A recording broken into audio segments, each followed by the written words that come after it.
Jai Hind viewers, it's my honor today to host Brigadier CS Vidyasagar on Achievers Articulate of the Global Strategic and Defense News. Brigadier Vidyasagar has been an iconic Indian Army officer from the Corps of Engineers, having risen to the coveted rank of Brigadier. And after retirement, he has been doing impressive work by founding TSEWA, an organization solely for the welfare of the veterans of the Indian Armed Forces. I know all of you will be very eager to listen to the views of Brigadier Vidyasagar. So we'll get on straight away by asking him questions which will be of immense interest to you all. Jai Hind, sir, and welcome to Achievers Articulate. Jai Hind. Sir, my first question to you is, sir, what motivated you to join the Indian Army and don the olive greens to serve the motherland, sir? You see, after I graduated from engineering from SV University College of Engineering, Tirupati, 1971 war took place, and that motivated me that, okay, let me contribute something. But by the time the war was over, and I joined IMA as a member of 34 technical graduates course, parallel to 41st NDA, we passed out on 24th December 1972. From then, I never had any regret. I joined a wrong profession, and that is the right profession for anybody who wants to contribute his bit. I am a very small cog in a huge wheel of the army or armed forces. Whatever I could contribute, I did, and I have no regret even today. Even if you are a cabinet secretary, you don't get pension. Only the armed forces are getting a pension, and as God has been very kind to give me wonderful commanding officers right from my first CO in 267, my own regiment, which I had the privilege to command. Then Colonel late Surjit Singh, thereafter all COs, they inflated my reports, and that's why I became a brigadier. Not that I deserve to hold this rank. It's all kindness of these wonderful people. I don't think any of us are so good that you reach that higher rank. It is all the kindness of our seniors who do not note down our mistakes. They keep encouraging. And in my own regiment, I had the advantage of having been in 2 tenures. And you know, what happens is when you are a young lieutenant, as I joined as a lieutenant in 1973, there were sipais, what we call sappers in the engineers. When I came to the regiment for my second tenure in 1983, the same sipai has become Havaldar. So you have been with them for 4 years and 3 months in my first tenure in all the subunits of 267 Engineer Regiment. You don't call him Havaldar Surjit Singh. You just call him, hey Surjit, come here. That is the advantage of being in the same regiment.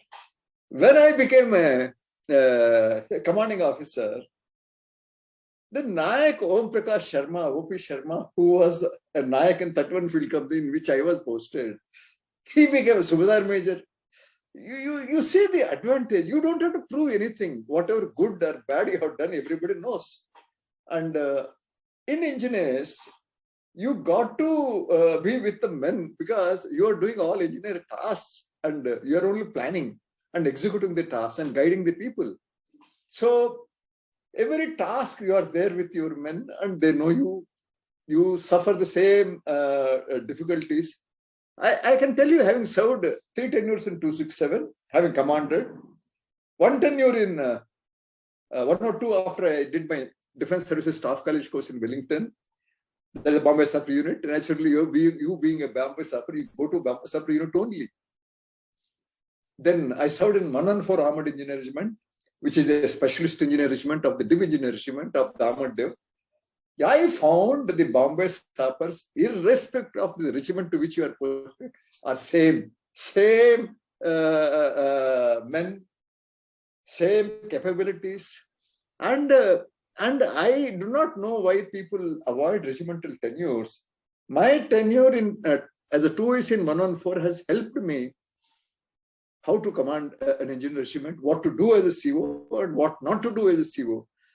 And I had a wonderful opportunity of having 2 second-generation officers. One is you, another is Captain, then Captain, now he is a Colonel, Sangu Sakaram. His father was a Havaldar, wonderful guy. He taught me so many things. Let me tell you, in Corps of Engineers, unlike other arms and services, the officers learn from the NCOs and JCOs because they have been in the job for so many years. Every engineer task you learn is from them. So he taught me a lot of good things, and you were there, a second general officer. Your father, Colonel N.S. Sodi, was a company commander in 267, and I attended your 4th birthday, if you remember. I'll tell you a very funny incident which happens in the Indian Army, especially in the regiments or in the units. When I took over as a commanding officer of 267, I asked then Captain Anurag Basin, now he became a brigadier, put up all the record of service of the officers. I went through. Then I came to your record of service, and your date of birth is mentioned wrongly. I called Anurag. Anurag, this date of birth is incorrect. He was surprised. How can date of birth be wrong, entered by the officer himself? Sir, he looked at me. Whenever any officer came, I told him, you very first sit, don't stand. Because I used to stand in front of all my COs. But I said, no, this is not a correct practice. So I told him to sit. Now tell me where I am wrong. I said, sir, ये जो date of birth सही है उसका? वो बोलता नहीं. How do you know? I said, look here, his father, Colonel, then Major N.S. Sodi, was in 267. He used to be in bomb disposal company. Then he got sidestepped to 267 as a company commander. And he invited all the officers and ladies, including children, to J.S. Sodi's 4th birthday. So he was born on so-and-so date. So this year you mentioned is wrong. He went back, called J.S. Sodi, I am sure. He must have corrected, and he said, sir, you are absolutely correct. I said, look, this is the advantage of commanding your own unit. You know everybody. And my command of 2.5 years of the regiment just went away without I have to do anything. See, in Bombay Sappers, I don't know, I can't comment about Madras and Bengal Sappers. They may be as good as us, or maybe a shade better than us, but I don't know. The confidence you have about your men is such. In our combat engineering training camp, which conduct every year, when we had to go from Meerut to Birtwal in Rajasthan, that was our CTC. You invite the GOC, he comes to carry out not an inspection, a visit, how this regiment is doing their combat engineering task for 6 weeks. I used to tell him, sir, the bridge will be ready by 5. I'll come to you at 4:30. I'll take you to the site. You just have to see how the last segment of the bridge is being constructed. Then we'll go over the bridge. He says, okay, come. So he was put up in the forest guest house. I never visited my men doing that job. I had so much of confidence in my company commander and my men. I know they will do a damn good job. There is nothing that I had to brief. So dot at 4:30, I was at GOC's guest room. Knocked, he came out, dressed already. I drove him to the site. 4:45, bridge was already almost being completed. The ramp end of the far side has to be done, which they did in front of the GOC. And I told him, sir, now sit, the bridge is ready. I took him. That is the advantage of commanding your own regiment. I'm not saying, had I not got 267, come on, some other regiment, possibly the men there also would have been same, because I saw in 102 and 114, Bombay Sappers are same. What General Bhagat used to say is absolutely correct. You want to know the regiment's standard, see the officers. If the officers are good, the regiment is good. And that is absolutely true. And my tenure, as I said, was just a cakewalk. You know everybody. You don't call any Subadar Saab, any Naib Subadar Saab as Saab. He was Surjit Singh all these many years for you when you saw him in 1973 as a sapper.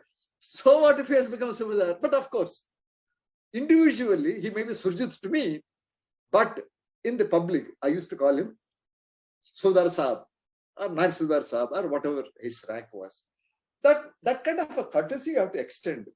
And it is a wonderful thing. I can tell you, I have been an instructor. I have been in the general staff. I have been in the engineer staff.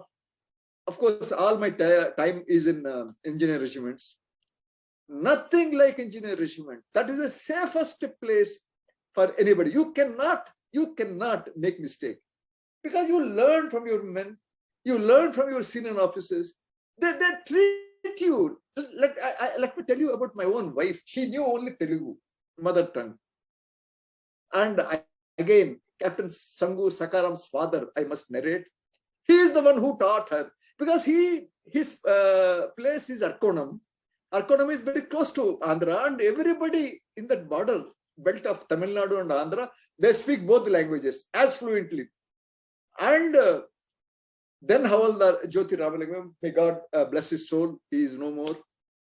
That guy taught my wife how to conduct herself as an officer, wife.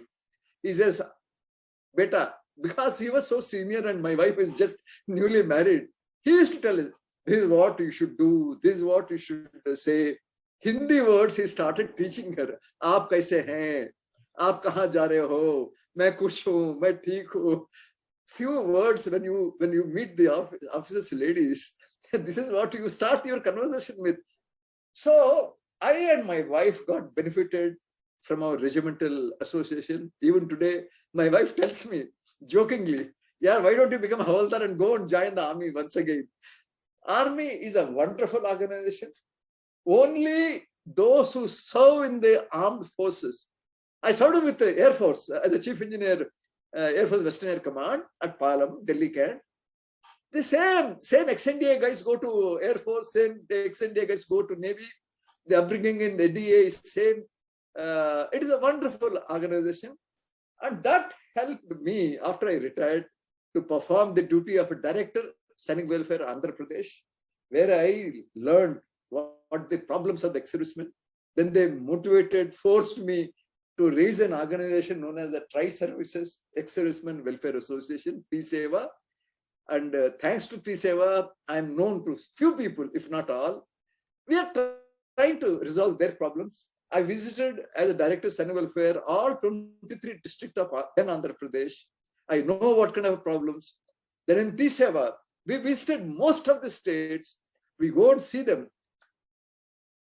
I know you are from Punjab. Many people think Punjab is the most prosperous state and men are very, very wealthy. It is not so. I've seen on ground how our ex-servicemen, especially widows of junior ranks, Sipai, Naik, Havaldar, there are so many problems. They speak only Punjabi.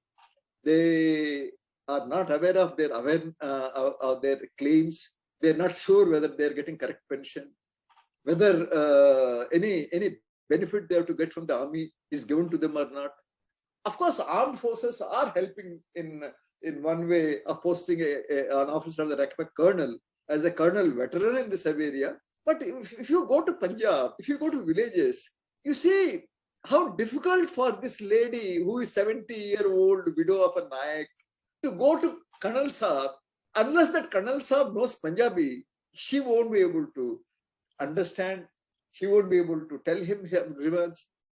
I'm sure the Army headquarters is also created another Directorate of Indian Army Veterans, and they're also doing a damn good job. They are in touch with TSEWA, and we send our grievances of our members to them. Colonel Mundalia is a wonderful officer in the Directorate of Indian Army Veterans. He keeps on helping so many people. So this is how I can tell you. I have been a Director of Sainik Welfare of Andhra Pradesh. It's a state government job, though partially funded by the Ministry of Defense. Today, you are an IAS officer. You are feared, you are respected, people salute you 10 times. The day you retire, the chaprasi who was giving you a cup of tea won't even look at you. But it's only in the armed forces, let me tell you, that bonding, that fellowship, that camaraderie. I don't need any invitation to go to any sapper unit. I just walk. They welcome me with open arms, and that is same with you. I'm sure. I'm so happy. You know what is the how do you rate a CO? You rate a CO how his officers have progressed in life, and I feel so happy to see you being a big personality in the public domain, social domain. People, everybody talks of Colonel JS Sodhi, and I tell them he was my subaltern. I bask in your reflected glory, saying this man who is so famous in social media was my subaltern in 267, and I was youngster when his father was Lieutenant Colonel NS Sodhi, then Major NS Sodhi was the company commander. Thank you so much. That is a relationship. Sir, thank you so much for the kind words. And sir, I was very fortunate that you were my first commanding officer, and there have been so many things that I've learned from you, which have stood me in good state. And one of the things which I very, fondly remember, that you had this wonderful tradition in our regiment, 267 Engine Regiment, that whenever any officer would go on leave, be it short or long leave, whenever he would rejoin after leave, he would present a book to the officer mess library, and he would have to give a book review on that. And so that, habit of making the young officers read so many books has really helped me. And I'm very thankful to you, sir. So one thing I would like to ask you, sir, is that, many viewers are interested in joining the army. And, they keep on asking about the tips to join the army. What would you tell the young aspirants how to prepare for the armed forces to join the Indian Armed Forces as a commissioned officer? Colonel JS, what one has to do before you take up any profession, you must know something about that profession. You just can't go, sir, I just want to serve the nation. That is the standard answer everybody gives. You have to prepare.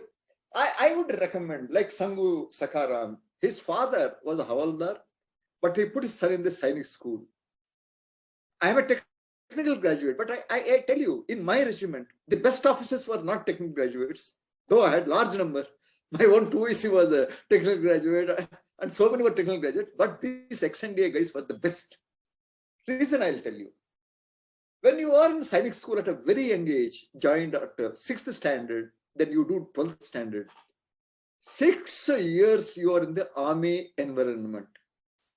You have been told this is going to be your profession, and you are totally committed to become a better officer in the Sainik school. Today you see any general officer, most of them, 95% I would say, they are from NDA. And of course, Sainik school. Thereafter you go to NDA. NDA is not same as Sainik school.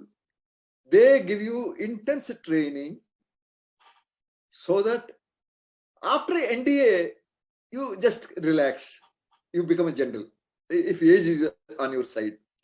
You learn so many things in India. And I found in my 1-year training in IMA, more important is your mental strength than your physical strength. You may not be able to run 10 miles in my time in IMA in excellent timing, 1 minute, 1 hour, 30 minutes with all the pittu and weapon and everything. But what is important is your mental strength.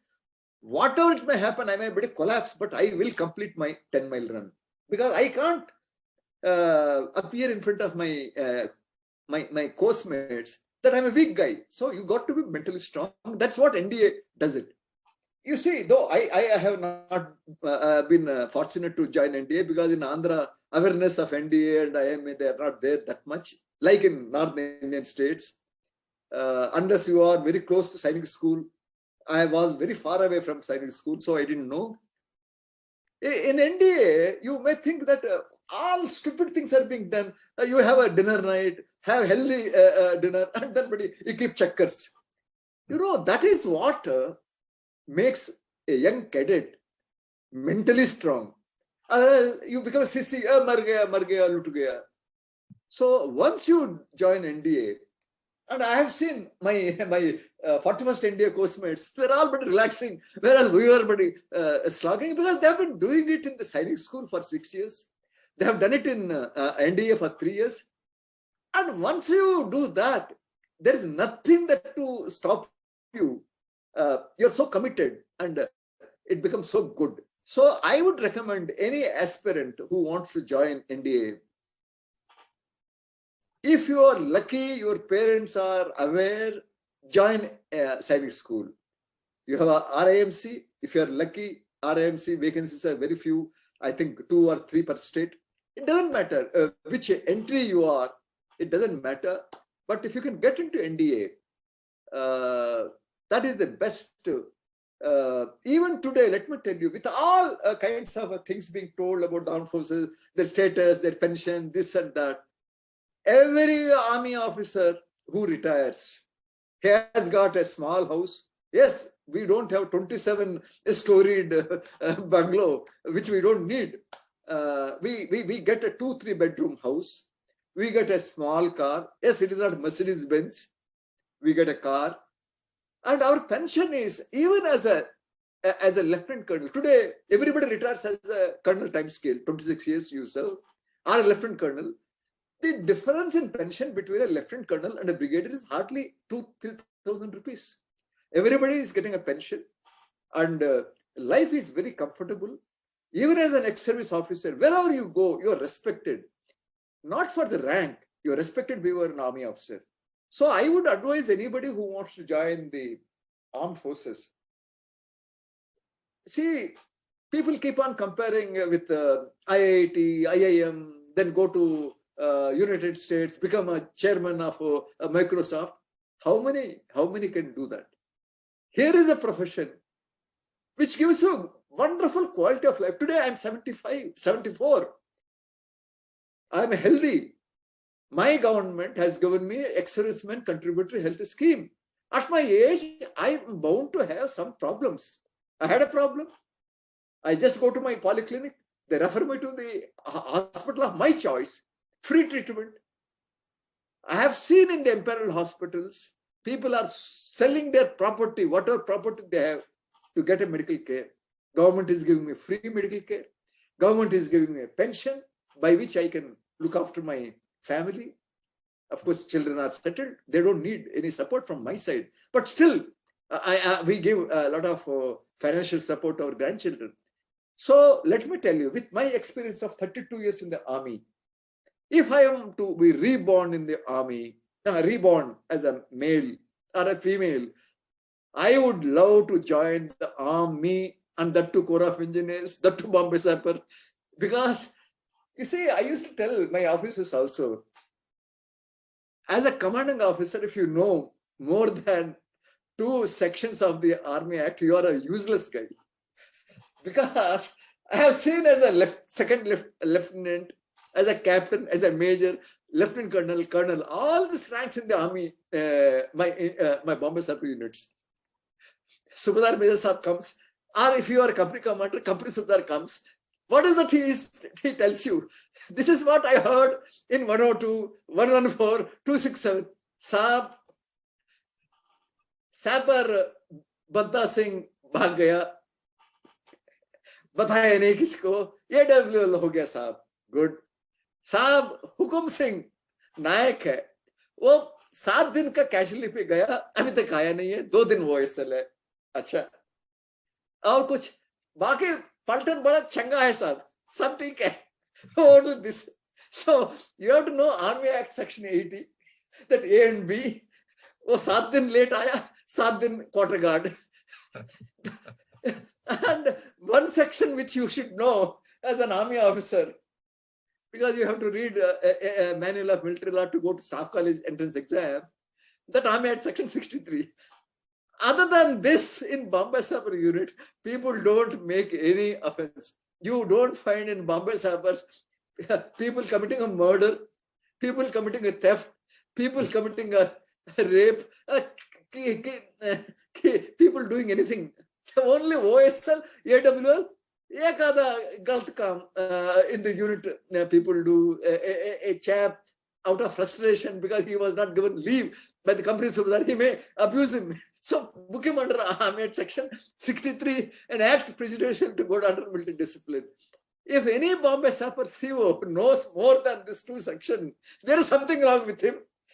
Though he might have done. So I'm really sorry to interrupt, but time is a paucity. So my last question to you, sir, is that what would you advise the young officers of the Indian Army or the Indian Armed Forces who have just started their career or who are at a critical juncture to decide what career path to choose within their organization? See, I would advise any young officers. You have chosen this profession. With my service of 32 years in the army, this is the best profession. You cannot have any other profession. While in the profession, you may crib. I also used to crib as a lieutenant, as a captain, as a major, lieutenant colonel. I used to crib. Even as a brigadier, I used to crib. This cribbing is a natural process. You know the worth of armed forces only when you retire. When you are in the service, you get a lot of pay. Nowadays, you see, when I joined 267, I didn't have money to buy a cycle. That's the kind of money we used to get. 29th, money is over. You used to go, you used to wait for when my first check will come. That is on first of the next month. Today, it is not like that. Pay commissions have been very, very liberal. Today, I'm very happy. In my time, not I, most of the youngsters in 267, they didn't have a cycle also. Our Bania used to give us a cycle on installment basis.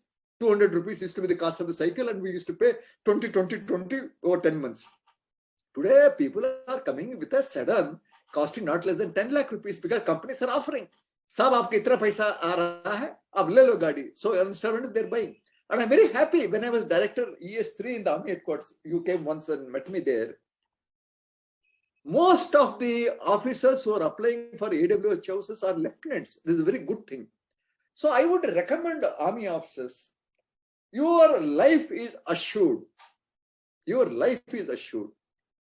You are getting a very good pay.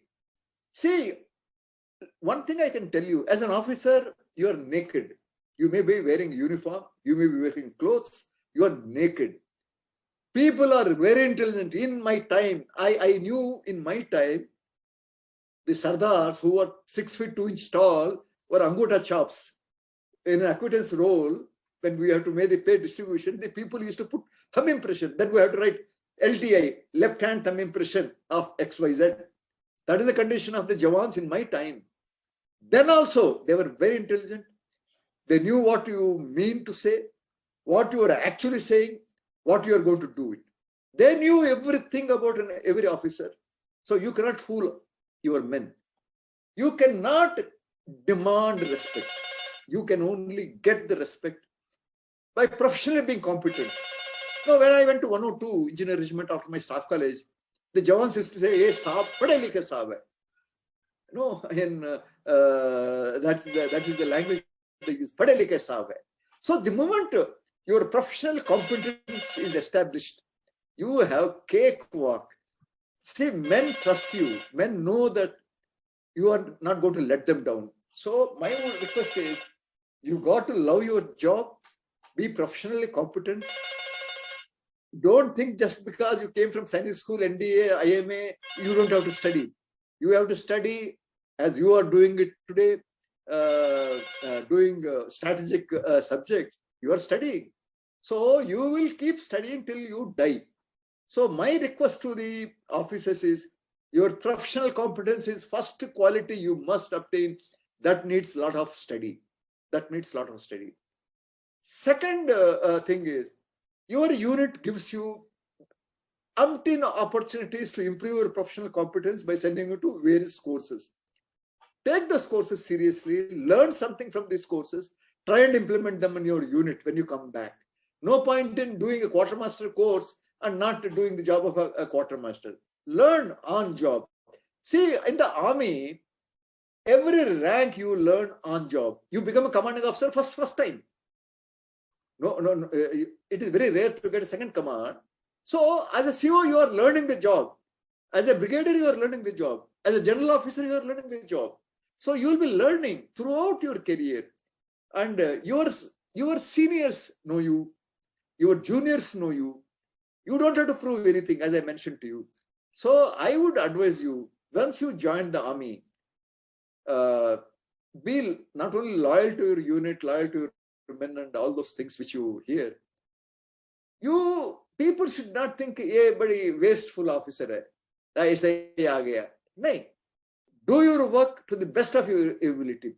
And let me tell you, whatever I did as a lieutenant in 267, it helped me when I went to 267, second time as a major.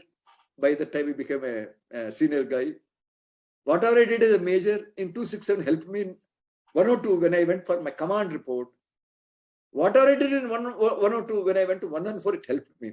So any task which comes to you, please take it as a challenge, as an opportunity to learn.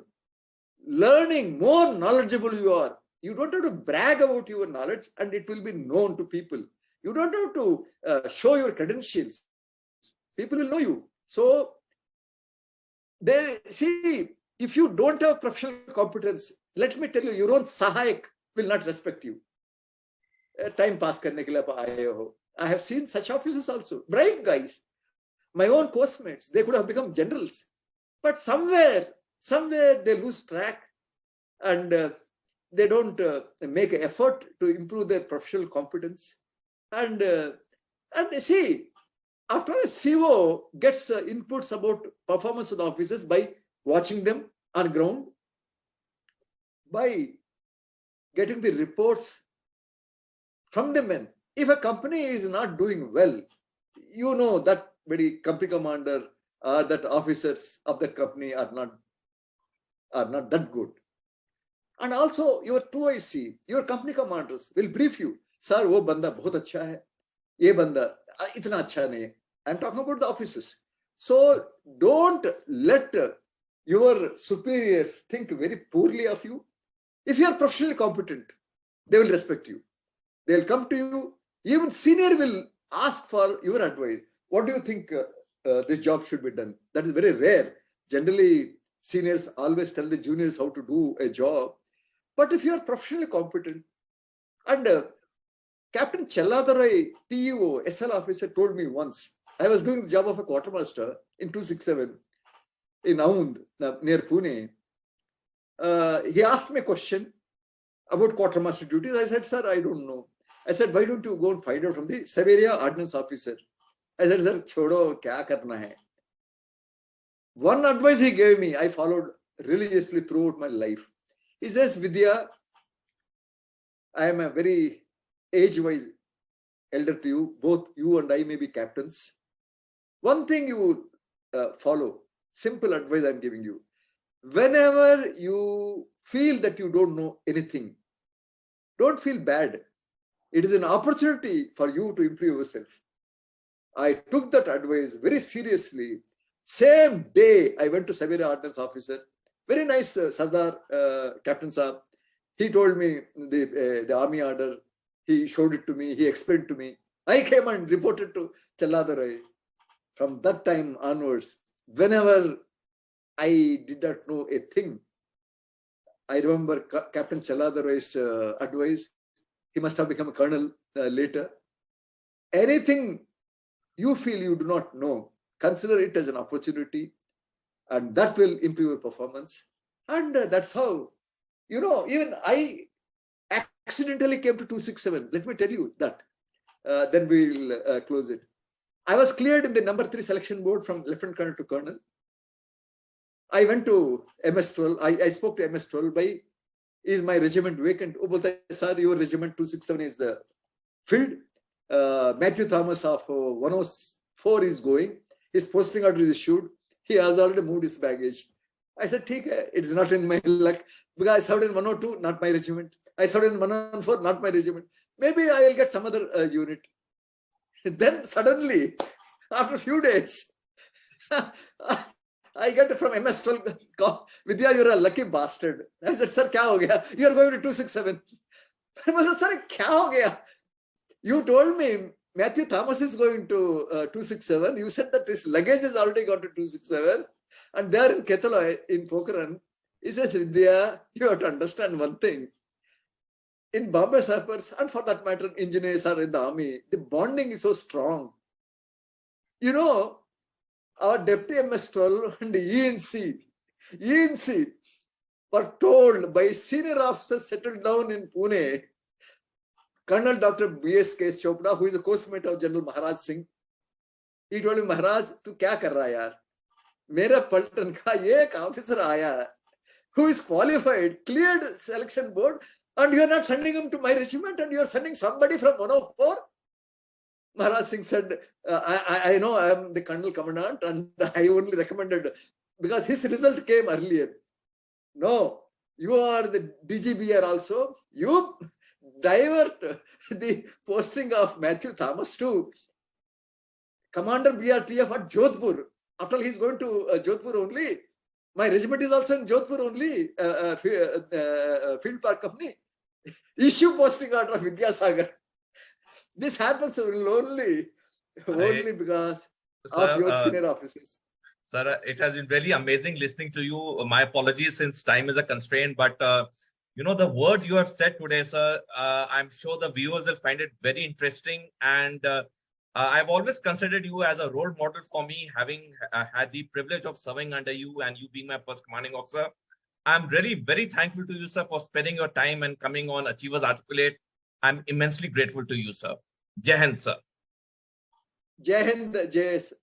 I'm so happy that you are doing so well, and my prayers to the Almighty to give you a very long, healthy life and continue to serve in whatever capacity. You have all the qualifications of MBA and LLB. You are much more knowledgeable than I am. I don't have any hesitation to admit. It's a pride for me that my youngsters have done better than I. And I don't have to tell you about the present Army Chief. You know him. Thank you very much. Thank you so much. God bless you. Thanks. Jai.